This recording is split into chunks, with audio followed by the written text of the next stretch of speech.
Class 9। तो स्मृति अध्याय मैंने आपको पूरा समझा दिया है। अब मैं स्मृति अध्याय के प्रश्नोत्तर समझाने जा रही हूँ और इसके पिक्स और इस प्रश्नोत्तर के फ़ोटो खींचकर मैं आपको भेज दूँगी, आप इसे लिख लीजिएगा। स्मृति प्रश्न अभ्यास श्री राम शर्मा द्वारा। ठीक है, तो पहला प्रश्न है, भाई के बुलाने पर घर लौटते समय लेखक के मन में किस बात का डर था। तो जब भाई ने उसे बुलाया तो उसके मन में कैसा डर था। भाई के बुलाने पर घर लौटते समय लेखक के मन में भाई साहब की मार का डर था, मतलब भाई साहब पिटाई लगाएंगे इस बात का डर था। इसीलिए सहमा हुआ चला जा रहा था कौन, लेखक। और उन्हें समझ भी नहीं आ रहा था कि कौन सा कसूर बन पड़ा होगा पिटने की, मतलब किस कसूर से मुझे पिटाई होने वाली है ये उसे पता भी नहीं था। आशंका यानी कि मन में कहीं ना कहीं एक संदेह था कि बेर खाने के अपराध में, हो सकता है जो बेर मैंने खाए हैं उसके अपराध में भाई साहब ने मुझे बुलाया है शीघ्र, कि वो मुझे इसलिए पीटना चाहते हैं। तो मन में इसी प्रकार का डर लगा हुआ था। प्रश्न संख्या 2, मक्खनपुर पढ़ने जाने वाली बच्चों की टोली रास्ते में पड़ने वाले कुएं में ढेला क्यों फेंकती है। तो मक्खनपुर पढ़ने जाने वाली जो बच्चों की टोली थी वो वानर टोली थी। वानर का मतलब समझते हैं जो उछल कूद करते हुए बदमाशी करते हुए जाए, ठीक उसी प्रकार ये बच्चे थे। लेखक और बाकी के बच्चे कुएं में झांक कर ढेला फेंका करते थे। क्या करते थे वे बच्चे, कुएं में ढेला फेंका करते थे। ढेला फेंकने का मुख्य कारण यह था कि सांप से फुसकार करवा लेना, मतलब उसे क्रोध दिलाना और उसके डसने की आवाज़ को सुन लेना, बच्चे इसे बड़ा काम समझते थे। बच्चों को सांप की आवाज़ सुनना अच्छा लगता था और कुएं से आने वाली क्रोधपूर्ण फुसकार सुनकर कह कहे लगाना भी उन्हें अच्छा लगता था। तो बच्चों को ये शौक़ था कि वो कुएं में ढेला फेंके और सांप के फुंकारने की आवाज़ को सुने। तो ये बच्चों को काफ़ी प्रिय लगता था, अच्छा लगता था। अगला प्रश्न, सांप ने फुसकार मारी या नहीं, ढेला उसे लगा या नहीं, यह बात अब तक स्मरण नहीं है। यह कथन लेखक की किस मनोदशा को स्पष्ट करता है। जब लेखक ने तीनों चिट्ठियों को कुएं में गिरते हुए देखा तब उन्हें किसी भी बात का होश नहीं रहा।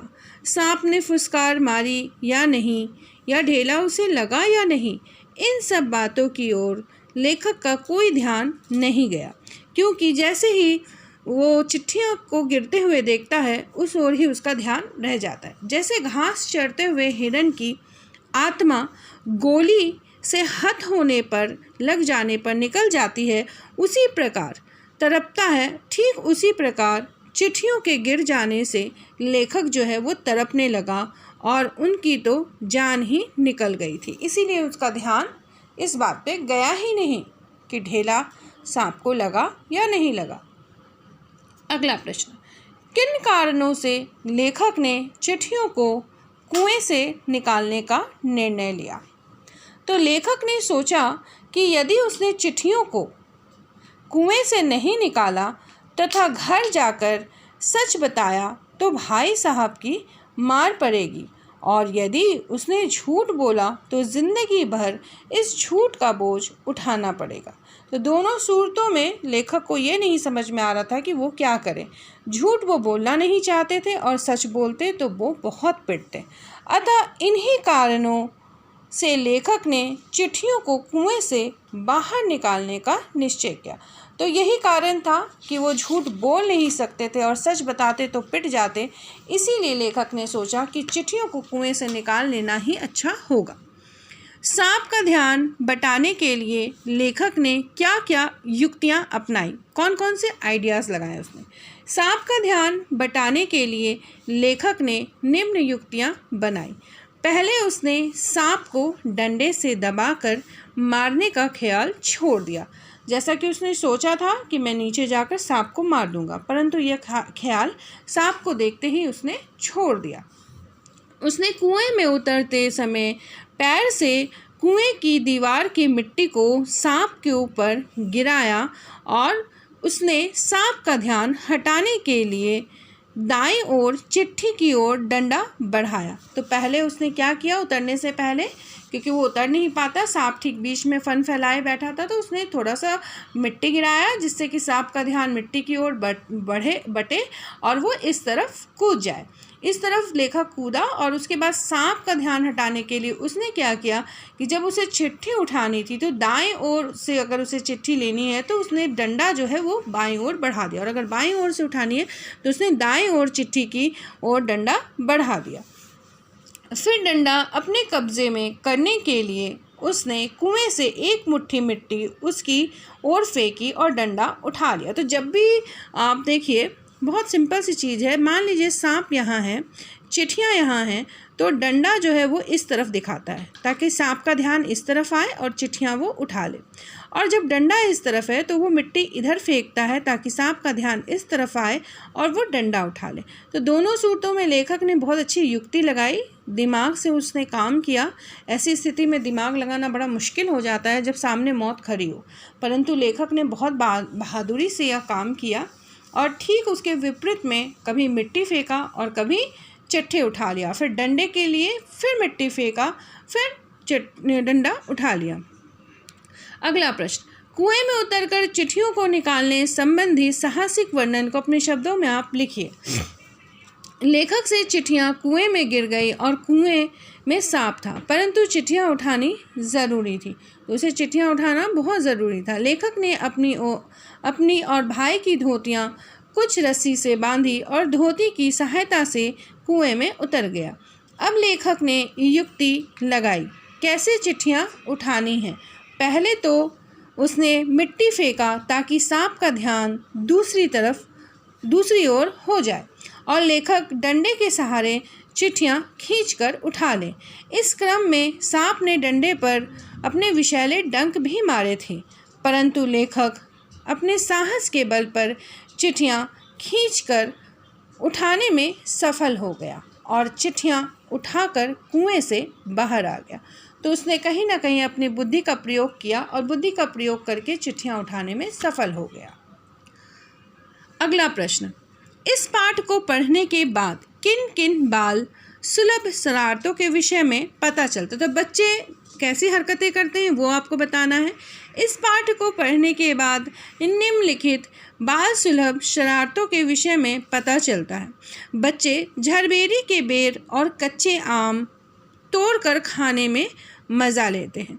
बच्चे स्कूल से आते हैं और जाते हैं उस समय शैतानी करते हैं। बच्चे जीव जंतुओं को तंग करके आनंद लेते हैं और लेखक और उसके साथी भी सांप को तंग करते हैं। तो इस प्रकार हमें पता चलता है कि बच्चे तरह तरह की बदमाशियां करते हैं, बेर झाड़ते हैं, जीव जंतुओं को पत्थर मारते हैं, सांप को तंग करते हैं। इस प्रकार इस पाठ में इन बाल सुलभ हरकतों का वर्णन किया गया। अगला प्रश्न, मनुष्य का अनुमान और भावी योजनाएं कभी कभी कितनी मिथ्या और उल्टी निकलती हैं का आशय स्पष्ट करिए।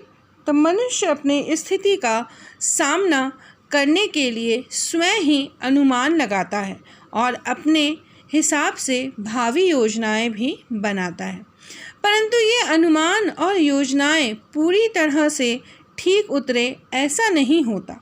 मनुष्य जो चाहता है उसका उल्टा हो जाता है और अतः कल्पना और वास्तविकता में हमेशा अंतर होता है। तो मनुष्य अपनी स्थिति का सामना करने के लिए जो भी अनुमान लगाता है, ये ज़रूरी नहीं है वो जो आइडियाज़ लगाता है वो हमेशा सही हो सकता है ठीक इसके विपरीत हो। इसके विपरीत जब होता है तब हम कहते हैं ये जो फल है जो हमें प्राप्त हो रहा है यह दूसरी शक्ति पर निर्भर करता है, यानी ईश्वर की शक्ति पर निर्भर करता है। तो वास्तविक में और कल्पना में बहुत अंतर होता है। हम कल्पना में कुछ सोचते हैं और वास्तविक में कुछ और हो जाता है। फल तो किसी दूसरी शक्ति पर निर्भर है। पाठ के संदर्भ में इस पंक्ति का आशय स्पष्ट करें। कभी कभी व्यक्ति किसी विशेष कारण से बहुत मुश्किल में पड़ जाता है, यानी कि कैसी स्थिति में पड़ जाता है, तो जटिल स्थिति में पड़ जाता है और जटिल स्थिति से संघर्ष करने की ठान लेता है। तब वह उसके परिणाम की परवाह किए बगैर उसका फल ईश्वर पर छोड़ देता है। पाठ में लेखक जब चिट्ठियाँ लेने कुएं में उतरा तब उसने सब कुछ ईश्वर और भाग्य पर छोड़ दिया था।